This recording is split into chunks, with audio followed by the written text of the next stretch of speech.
No fences, no guard tower, or, no cottages, so nothing. Nothing looks familiar. No front gate. They didn't leave anything.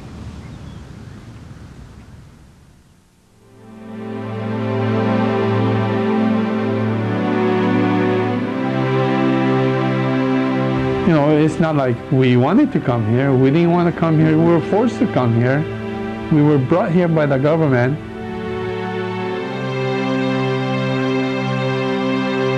Probably 90 to 95% of Americans do not even know this happened, do not even know that the United States went hostage shopping in Latin America and took Latin American citizens.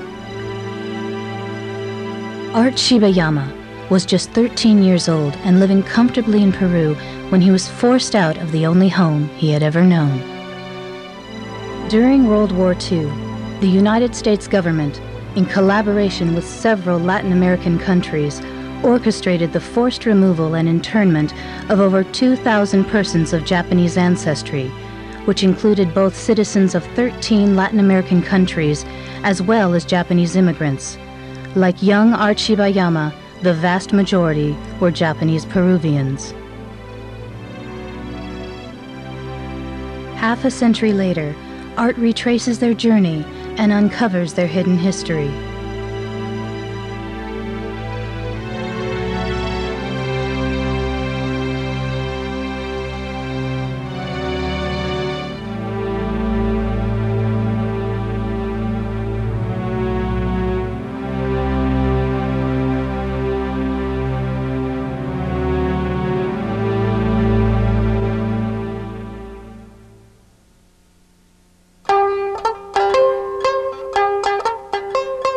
The first Japanese migrants to reach Peru arrived aboard the Sakura Maru in 1899 as contract laborers hired to work mainly in agriculture.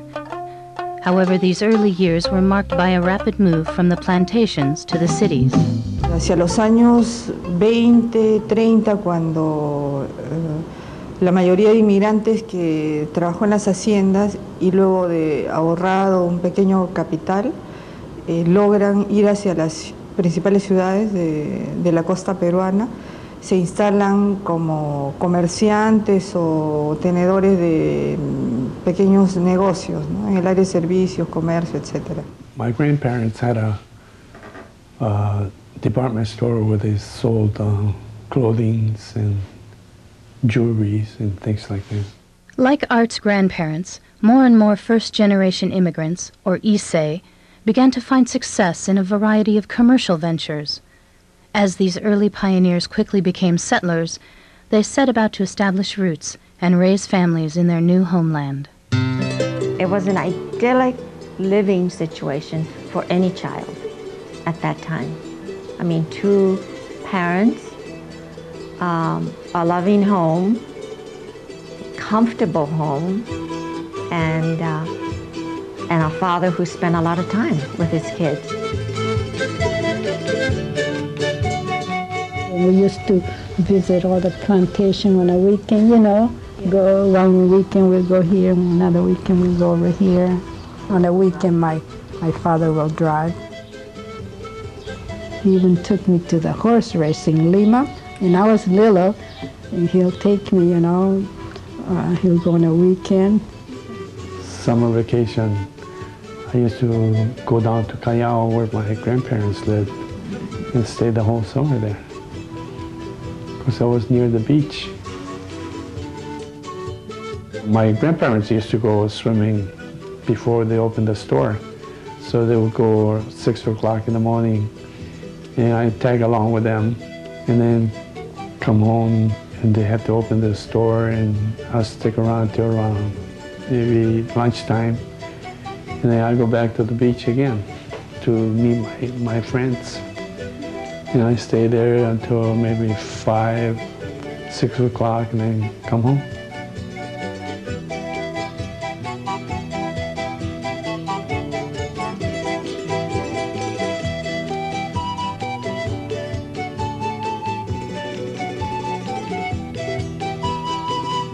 By the 1930s, as the world was entering into a global depression, there were well over 20,000 persons of Japanese ancestry living in Peru. Unfortunately, troubling times were just around the corner. With worsening global economic conditions, the more successful members of the Japanese-Peruvian community were soon regarded by many in Peru as unfair economic competition. Fear and hostility were also fanned by Japanese military incursions in Asia and a virulent anti-Japanese press at home. Entonces se crea como un clima de malestar y conflicto con respecto a la comunidad japonesa en el Perú.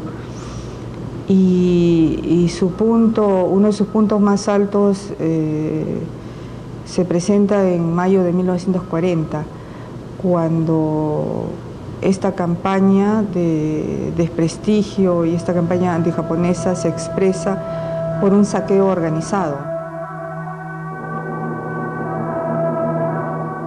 Tenía 11 años, bueno, cuando cuando hubo saqueo, ¿no? Ese famoso saqueo, vivíamos en esta misma casa. Hubo un grupo de saqueadores que quisieron entrar al negocio de mi padre, ¿no? Como sabía que en esta casa vive una familia japonesa, entonces empezaron a tirar piedras. Y los empleados que trabajaban junto con mi padre, inclusive los peruanos, ayudaron para que no puedan saquear el negocio. Entonces esa noche un amigo de mi papá, amigo de negocio, ¿no? Era creo que de aduana que trabajaba, vino en su carro, dijo que tiene que salir de esa casa porque es peligroso. Y se fueron. Gracias a Dios en el saqueo no sufrió daños el negocio de mi padre. While the Hayashi business escaped damage, others were not so lucky. By the end of the rioting, about 600 businesses, schools, and homes were seriously damaged and looted. To make matters worse, the riots were soon followed by a devastating earthquake. Vino el terremoto y todos los peruanos que saquearon las tiendas de los japoneses pidieron disculpas a todos los japoneses porque creyeron de que el terremoto fue un castigo de Dios. As the community was recovering, political conditions were deteriorating. Anti-Japanese hysteria had set in. Unfounded reports of Japanese subversive activity soon led to increased restrictions on migration and land ownership. As war mounted in Europe and Asia, the U.S. sought to gain control of Western hemispheric security. Also in Brazil, there were 260,000 Japanese taking orders from Japan. In Ecuador, within easy bombing range of the Panama Canal, German airlines had been established. Here was a fifth column, ready to take over. In Havana, we met with 20 other American republics. There must not be a shadow of a doubt anywhere as to the determination of the American nation